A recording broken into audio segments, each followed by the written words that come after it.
Hey everyone, this is Jared here. I am out in a late afternoon, early evening hike here in Wisconsin. I am in the Black River State Forest. So what I'm going to be do is the Norway Pine, which is a one-way trail. Then I'm going to do the Wildcat Trail, which is a loop, then come back through Norway to my parking spot. So it's some of the most difficult trails on this park. So I'm going to give them a try and I'm going to see what it's like, and hopefully I can get it done before it gets too dark on me. So hang out and let's see what we can see in Wisconsin, because it's my first time here.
Okay, I am now on the Wildcat Trail. It's a loop, 3.5 miles. A little bit more about the Norway Pine Trail. It's one way, as I learned, so I'll have to take another trail back when I finish up this loop. It's through pines. Looks mostly old growth. It's very pretty. There's a lot of up and downs. I guess hills are a thing that Wisconsin has. No mountains in this area. I'm walking up a big uphill right now. Yeah, so it's very pretty. You kind of walk a ridge line. I really enjoyed it. There's gnats here. Not prepared for that. Don't have to deal with a lot of bugs in Texas. It's so hot during the summer. So that's a new thing for me. So let's see what's on the Wildcat Trail. All right.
So this is a logging area, something I'm not used to, so new experience. It's kind of weird to see just trees cut like that laying there. So learned something new, saw something new in Wisconsin.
All right, everyone. I have finished up the Wildcat Loop, 3.5 miles. It starts off very similar to the Norway Pine Trail.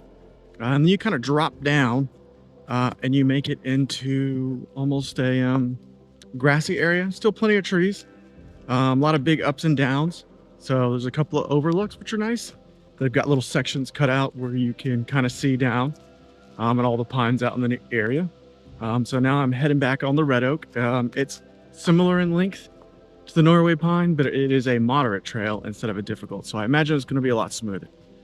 So stay with me and let's see what we find.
All right, finishing up my hike now. Pretty cool location. Rolling hills, lots of pine. New experience with a little bit of grasslands. Made it back to my car, probably went about 6 miles. There are a lot of gnats here until the sun started going down. Not a fan of that. Everything else I loved. So thanks for watching and make sure you join me on my next adventure.